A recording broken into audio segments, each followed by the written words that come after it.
नमस्कार मंडळी, स्वागत आहे तुमचं माझ्या आजच्या नवीन पॉडकास्ट मध्ये। आजचा आपला विषय आहे किरकिडा म्हणजेच पत्रास्टेचा केअरटेकर। पण पॉडकास्ट सुरू करण्यापूर्वी जर तुम्ही माझ्या चॅनलवर नवीन असाल तर माझ्या चॅनलला सबस्क्राईब करून घ्या। सोबतच शेजारी असलेल्या बेल आयकॉनला प्रेस करा सो दॅट कोणतीच अपडेट तुम्ही मिस करणार नाही। तर मग वाट कसली बघताय, चला सुरू करूया आजच्या आपल्या पॉडकास्टला। मंडळी, तुम्हाला सगळ्यांना तर माहितीच आहे, हा किरकिडा नुसता उगाचच वळवळत असतो। आता हेच बघा ना, त्याच्या सोसायटीमध्ये वॉचमॅन फ्लोर क्लीन करत होते का तर पावसाळ्यात शेवाळ येते ना, त्यामुळे लहान मुलं वगैरे खाली खेळत असतात किंवा त्या परिसरातून जाताना घसरून कोणी पडू नये म्हणून वॉचमॅन क्लीन करत होता। तर काकू बोलतात काय तर बोरिंग पावडर टाकून साफ करतात खाली। अहो किरकिरे काकू, बोरिंग पावडर नाही हो, बोरिक पावडर बोलतात त्याला। तुम्हाला एक गोष्ट माहिती आहे का? बोरिंग तर तुमचे व्लॉग असतात हो एक नंबरचे। काय काकू, काय बोलता येत नाही, उगाच आपल्या त्या शब्दांची वाट लावत बसता तुम्ही। काकू, तुमच्यामुळेच ना त्या किरकिड्याचे पण उच्चार चुकतात नेहमी। सतत आपला ते लाईटी प्लेटी ट्युबा पावडरी काय काय बोलत असतो। एक वचन अनेक वचनाशी काहीच घेणं देणं नाही आहे याचं। सध्या या किरकिरे फॅमिलीकडे काहीच कॉन्टेंट नसल्यामुळे जुन्या रेसिपी बनवून दाखवतात। आता हेच बघा ना, गेस्ट साठी म्हणून इडल्या बनवून दाखवत होत्या किरकिरे काकू, झटकी पट एकदम। किरकिरे काकू, कोणी हो तुम्हाला शेफीनबाईची पदवी दिली आहे हो? काकू, इडली असते ती, इटल्या काय इटल्या? नीट ऐका मंडळी, 2 वाटी तांदळाचं पीठ, 1 वाटी रवा, दोन्ही आधी मिक्स करायचं। आणि हो, बाउल बिउल मध्ये नाही घ्यायचा, कारण की ते फॅशन बाज असते। अहो असं मी नाही हो, किरकिरे काकू बोलल्या। टाइम स्टॅम्प आहे 4 मिनिट 4 सेकंड। फॅशन बाज काय काकू, काय काय तुमची ती भाषा? कुठून एक एक शब्द ऐकून येता हो तुम्ही। फॅशनबाज तर ती तुमची सुनबाई आहे हो, गावात ना आलेली। आता माझा पॉडकास्ट ऐकल्यानंतर नाकूजो बेबी लगेच बोलेल की मी ब्राऊन अँड बॉटम मुंबईची आहे। तर अगं नाकूजो बेबी, तुझ्या माहितीसाठी म्हणून सांगते ग, तदलापूरला पण ना गावच कन्सिडर करतात ग। किरकिरे काकू परत थोड्या वेळाने बोलतात काय तर तुम्ही इटल्या दाखवतानाही गडबड कसली करताय? ह्या काकूंना ना कोणीतरी मराठीमध्ये लिहून दाखवा आणि स्पीकर घेऊन यांच्या कानात ऐकवा की ते इटल्या नाही तर इडली आहे। इडली, इटल्या नाही। जगप्रसिद्ध शेफीनबाईंची भाषा बघा मंडळी। चवीपुरता मीठ टाकायचा आणि रव्याचा अर्धा दही घ्यायचा। कठीण आहे रे बाबा। इडलीचा बॅटर चिकट असतो हे मला पहिल्यांदाच समजलं। आपण कसं बोलतो की थिक कन्सिस्टन्सी हवी बॅटरची। आता चिकट असायला त्यात काय साखर गुळाचा पाक टाकला होता की फेविकॉल टाकला होता हे त्या अडाणी मायलेकांनाच माहिती। साधा इनो असतो ते टाकायचं त्या बॅटर मध्ये, तर अडाणी माणसांनी लेमन फ्लेवर इनो टाकला होता। नक्कीच हे लोक ना दुष्काळग्रस्त जागेतून आले असावे, काही पण अदाशासारखे खात असतात। आता ना मंडळी, थोडे दिवस अजून थांबा। किरकिरे काकू त्या टिकरोळीवर ना त्यांचा मायक्रोवेव्ह घेऊन आले आहेत ना, त्याच्यामध्ये बघा केक नाही तर कुकीज बनवून दाखवतील। आणि बेक करताना या किरकिरे काकू त्याच्यामध्ये ओवा फ्लेवर इनो मिळतो ना ते टाकतील। ह्या लोकांना ना फ्लेवर बिवरशी काहीच घेणं देणं नाही आहे। समोर दिसेल त्याच्यावरती आपल्या हवरटासारखं तुटून पडायचं, एवढंच या लोकांना माहिती आहे। आता त्या चटणीमध्ये शेंगदाणे डाळे वापरतात काही लोक, पण किरकिरे काकूंनी नक्कीच कोणाची तरी रेसिपी ढापली आहे, किंवा मला तरी असं वाटते की रत्नागिरीला शेंगदाणे तरी स्वस्त झाले असावेत, म्हणूनच प्रत्येक नॉनव्हेज किंवा व्हेज पदार्थांमध्ये शेंगदाण्याचा प्रयोग करतायत ह्या काकू हल्ली। मंडळी, तुमच्या इथे पण लाईट जाते का हो?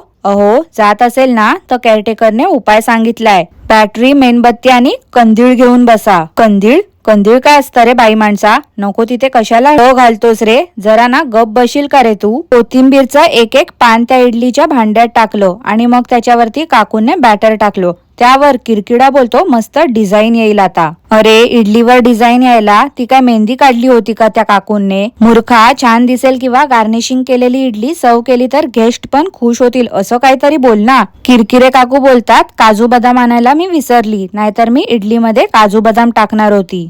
इडलीमध्ये काजू बदाम मी कधी बघितलं नाही आहे हा मंडळी, पण नेक्स्ट टाइम काकू काजू बदाम इडली दाखवणार आहेत असं मला वाटते। कदाचित ना या नानकटाई आणि इडलीमध्ये कन्फ्यूज झाल्या असाव्यात। किरकिरे काकूंनी 12 मिनिट नंतर इडली ठेवलेला गॅस बंद केला आणि लगेचच ते झाकण ओपन केलं आणि इडली झाली बोलल्या। लुडबुडणाऱ्या बाई माणसाने विचारलं इडली झाली की नाही, कसं समजणार? तर काकू बोलल्या की हे बघ, अशी सुरी घ्यायची, सुरीला इडलीमध्ये टाकायची, त्याला जर बॅटर लागलं म्हणजे इडली झाली। देवा, खरंच डोक्याला हात लावला मी. यार, यांचा रेसिपी चॅनल प्लीज बंद करा रे कोणीतरी. काय माणसं आहे ते. एवढ्या वर्षापासून रेसिपी चॅनल म्हणून सुरू आहे. या बाईला एवढी साधी अक्कल नाही का की ते सुरीला बॅटर चिकटलं म्हणजे ते प्रॉपरली कुक झालं नाही आहे. आपण केक किंवा ढोकळा पण जेव्हा बनवतो तर टूथपिक किंवा सुरीने चेक करतो. जर चिकटला तर आपण ते परत ठेवतो. पण या किरकिरे काकूंचं उलटच असते काहीही. बोलतात काय तर बॅटर चिकटलं म्हणजे ते परफेक्ट झालं आहे. काय बोलायचं मंडळी आता या काकूंना तुम्हीच सांगा. अंधमंद भक्तांनो, तुमचं काही खरं नाही हो बाबांनो. झोपडा स्टे मध्ये जाऊन तुमचं पोट आणि डोकं नक्कीच बिघडणार आहे. त्या सुरीला किती ते बॅटर चिकटलं होतं, पण काकू बोलतात काय तर इडली एकदम परफेक्ट झाली. त्या किरकिरे काकूंचं तर जाऊ दे हो मंडळी, त्यांना काही येत नाही. ढापलेल्या रेसिपीच्या ओनर आहेत त्या. पण ती भव्याची आजी पण तिथे उभी होती. तिला नाही समजलं का की ती इडली कच्ची आहे. खाजवा खाजवी प्रकरण मध्ये फेमस झालेल्या नाखूजो बेबीने केअरटेकरच्या भाषेतल्या प्लेटी ड्रेसला पुसल्या आणि त्याच्यामध्ये इडली चटणी सर्व केली. काय बोलायचं ना या बाईला. आता पण काय माहिती त्या ड्रेसमध्ये खाजवा खाजवीने केली असेल आणि त्याच हातानी आणि त्याच ड्रेसनी त्या प्लेट्स पुसल्या. त्या ढाई काकांनाच फक्त देवाधर्माचा आहे, बाकी घरातले राक्षस आहेत राक्षस. इडली चटणी खाण्याआधी काकांनी वाटीमध्ये इडली घेतली आणि किरकिड्याच्या वडिलांच्या फोटो समोर ठेवली. मागे तर किरकिरे काकू त्या काकांच्या फोटो समोर हात जोडून वगैरे नमस्कार करत होत्या. काही बनवलं की त्यांच्या फोटो समोर ठेवत होत्या. मग आता काय झालं, काकू विसरल्या का की फक्त 2 दिवसाची नाटकं होती ती. चला, काकूंचं वय झालंय समजूया, काकूंच्या लक्षात नसेल. पण नाखूजाऊ बेबीचं काय, ती तर सुनबाई आहे ना त्या घराची, मग तिची जबाबदारी नाही का. मुद्दाम देवासमोर अगरबत्ती लावून दाखवत होती नाखूजाऊ बेबी. असं दाखवण्याचा प्रयत्न होता की बघा मी पण पूजा करते, देखल्या देवा दंडवत असं बोलतात त्याला. किरे काकूंनी बनवलेली इडली होती की घावणे काढले होते ते त्यांनाच माहिती. एकदम पातळ पातळ दिसत होते. केअरटेकर पण स्वतः बोलला की 2 रुपयाला मिळणारी इडली वाटते. काकूंने बॅटर तर भरभरून टाकलं होतं, पण त्या इडल्या एवढ्या पातळ पातळ कशा झाल्या काय माहिती. आता या लोकांकडे काहीच कॉन्टेंट नाही आहे म्हणून एकच आपली ती बिर्याणी बनवून दाखवत असतात. कमीत कमी ना ती बिर्याणी 15 वेळा तरी दाखवली असेल बनवून, पण तरी आपलं तेच दाखवत बसतात. लोकांना पण ती बिर्याणी बघण्यात काय इंटरेस्ट आहे ना ते त्यांनाच माहिती. तू जेव्हा बिर्याणी बनवत होत्या ना, माझं पूर्ण लक्ष साहित्यावर होतं की कुठे चुकून काकूंने वाटीभर शेंगदाणे तर नाही ना घेतले. नाही म्हणजे काही लोक पुलाव मध्ये किंवा पुलियोगरे मध्ये शेंगदाणे यूज करतात, म्हणून म्हटलं हो काकूंचा काही भरोसा नाही, बिर्याणी मध्ये पण शेंगदाणे टाकतील वाटीभर. मंडळी, किरकिरे काकूंची अजून एक टीप आहे का, तूप टाकल्याने भात फलफलीत होईल. काकूंने सांगताना सांगितलं की 1 चमच तूप टाकायचं, पण टाकताना तर 2 चमच टाकले. आता या काकूंचं गणित पण कच्चं आहे का. किरकिडा बोलतो गेल्या बुधवारी एकादशी होती, या बुधवारी संकष्टी होती, येणाऱ्या बुधवारी परत एकादशी आहे. शनिवारचं कोण खाते कोण खात नाही. त्यावर काकू बोलल्या खातात. काकूंने मस्तच किरकिड्याची पोलखोल केली होती, पण किरकिडा सारवासारव करत होता. किरकिडा बोलतो काय तर बुधवारी आता नाही खाऊ शकत, एवढे आमच्याकडे रेस्ट्रिक्शन असतात. मी खातो बुधवार, शुक्रवार आणि रविवार, आणि त्यात पण संकष्टी एकादशी आली तर मी नाही खात. किरकिड्या किती रे खोटा माणूस आहेस तू. तुझ्या इतका खोटारडा ना या दुनियेत नसेल रे. अजूनही वेळ गेलेली नाही रे किरकिड्या, देवाला घाबर. काय रे, गुरुवारी तुला जाफरानी बिर्याणी खाताना पकडलं होतं, शनिवारी ट्रेन मधून येताना चिकन बिर्याणी खाल्लीस ते विथ प्रूफ सांगितलं. गेल्या वर्षी वटपौर्णिमेला चायनीज खाल्लं होतं, एवढं प्रूफ देऊन देखील तू असं बोलतोय. कमाल आहे रे बाबा तुझी. जनाची नाही निदान मनाची तरी लाज बाळग रे. तू ना वार पाळतो सांगतोस, पण रोज बकासूर सारखा नॉनव्हेज खातोस. हा किरकिरे काकू तर नॉनव्हेज खात नाही, पण ह्यांना कसं माहिती की ती रेसिपी एकदम छान झाली आहे. स्वतःच केलेल्या रेसिपीचं काकू कौतुक करत बसल्या होत्या की ग्रेव्ही पण छान झाली आहे, चिकन पण छान शिजलं आहे. काय हो काकू, करताना चुकून खाल्लत बिल्लत नाही ना. हा चिकन बघू शिजलाय की नाही, आणि भात पण बघा कसा फलफलीत झालाय. तुम्हाला एक गोष्ट समजली का मंडळी, या किरकिरे काकूंच्या ज्या रेसिपी जुन्या होत्या त्या चालल्या होत्या ना जास्त वेळ, त्याच आता सारखं दाखवण्याचा प्रयत्न करतायत ते. ज्या व्हिडिओजला यांना व्ह्यूज आले होते ना तेच परत रिपीट दाखवतायत, म्हणजे कसं व्ह्यूज येतील ना यांना परत. ह्या किरकिरे काकू काय करतील नि काय नाही. आता हेच बघा ना, काकू पावभाजी बनवत होत्या की सुकं चिकन हेच समजलं नाही मला, मध्येच स्मॅश करत होत्या टोमॅटोला.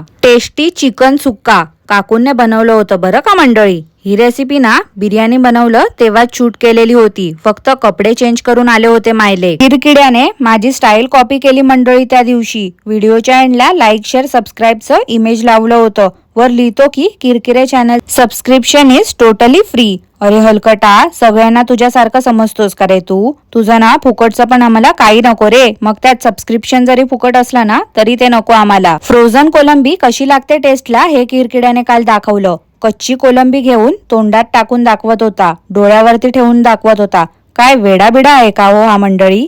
थोड्या दिवसांनी ना हा बिंडोक माणूस काय करेल माहिती आहे का? फेविस्टिक घेईल, डोक्यावरती लावेल आणि त्याच्यावरती कोलंबी चिकटवून ठेवेल. पोट्यावर पण ती कोलंबी टाकून दाखवत होता. एवढा नाजूक आहे ना हा की बर्फाला टच केल्यावर पण हात हलवून दाखवत होता. ह्याला बाई माणूस बोलतात ना, ते उगाच नाही बोलत. नाखुजाऊ बेबीच्या मनात असं होतं असणार की हे गप बसतोय की आता पॅन लावू तोंडावर तुझ्या. 4 दिवस किरकिरे काकूंना उभं केलं होतं कॅमेरा समोर, म्हणून आज त्या रेस्ट करत होत्या आणि नाखुजाऊ बेबी कोलंबी फ्राय करून दाखवत होती. कोलंबीचे दोरे तरी काढले होते की नाही काय माहिती. तवा गरम केला आणि कोलंबी नंबर 1, कोलंबी नंबर 2, कोलंबी नंबर 3 ठेवून दाखवल्या. उगाच नुसतं फ्रोझन फ्रोझन करून नाटकं करत होता बाई माणूस. माझ्या डोल्या एवढी प्रॉन्सची साईज आहे बघा बघा.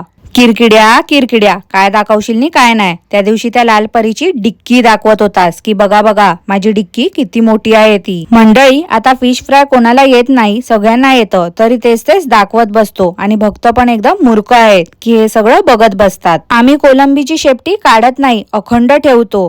बाई माणसा, अखंड महा भूतिया आहेस रे तू. भूतासारखाच आहेस एकदम. किरकिडा बोलतो फ्रेश फिश 1-2 वेळा चावली की डिझॉल्व्ह होते, पण फ्रोझन फिश एकदम चिवट चिवट असते. त्यावर किरकिरे काकू बोलल्या की एकदम रबरी असते. एकदम परफेक्ट शब्द बोलल्या किरकिरे काकू तुम्ही, रबरी. सेम तुमच्या किरकिड्याच्या तोंडासारखा. काय मंडळी, बरोबर ना? तुम्ही देखील माझ्या मताशी सहमत असाल ना? मला नक्की कॉमेंट करून कळवा. आणि आजचं पॉडकास्ट मी इथेच थांबवते. तुम्हाला आजचं पॉडकास्ट कसं वाटलं ते मला नक्की कॉमेंट करून कळवा. आणि पॉडकास्ट आवडलं असल्यास लाईक करा, शेअर करा, चॅनलला सबस्क्राईब करायला विसरू नका. सोबतच शेजारी असलेल्या बेल आयकनला प्रेस करा सो दॅट कोणतीच अपडेट तुम्ही मिस करणार नाही. धन्यवाद.